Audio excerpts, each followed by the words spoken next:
मोहम्मद कायकुबाद, एक राजकुमार की कहानी जो खुद से हार गया। बहुत समय पहले, जब दिल्ली की सल्तनत पर तुर्की योद्धा राज करते थे, एक नाम चमका, कायकुबाद। वो कोई आम लड़का नहीं था, बल्कि एक बादशाह की नस्ल से था। उसके दादा गयासुद्दीन बलबन दिल्ली के सबसे मजबूत सुल्तानों में से एक थे। बलबन ने मंगोलों को रोका, चहलगानी 40 सरदारों की गर्दनें झुकाईं और सल्तनत को लोहे की तरह मजबूत किया।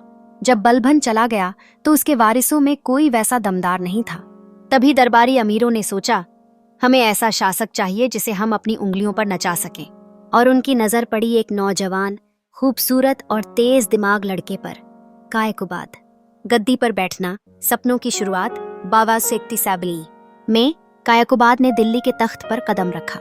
शुरुआत में उसने खुद को साबित करने की कोशिश भी की।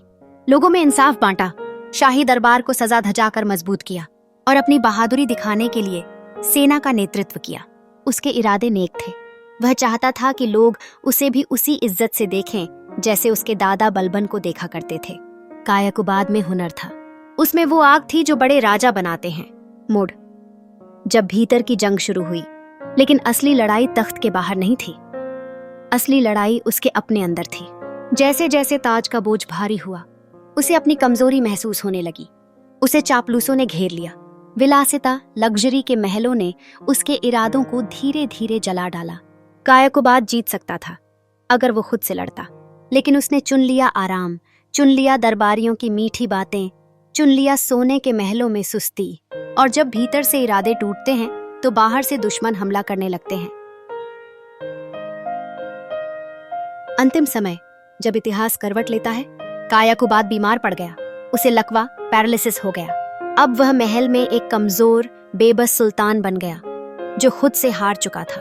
उसके ही दरबार में एक और साहसी नेता ने सिर उठाया, जलालुद्दीन फिरोज खिलजी। जलालुद्दीन ने कायकुबाद को सत्ता से हटाया और 1290 में उसकी हत्या कर दी, और इस तरह गुलाम वंश का अंत हो गया। सीख, कायकुबाद की कहानी से क्या सबक मिलता है? कायकुबाद की कहानी एक शाही राजकुमार की नहीं है। यह हर उस इंसान की कहानी है जो सपनों के बीच में खुद से हार जाता है। कायकुबाद सिखाता है, ताज पहनने से कोई बादशाह नहीं बनता जब तक इरादा और आत्मबल न हो। कामयाबी टिकती है संघर्ष से, न कि आराम से। दुनिया से जीतने से पहले खुद से जीतना जरूरी है।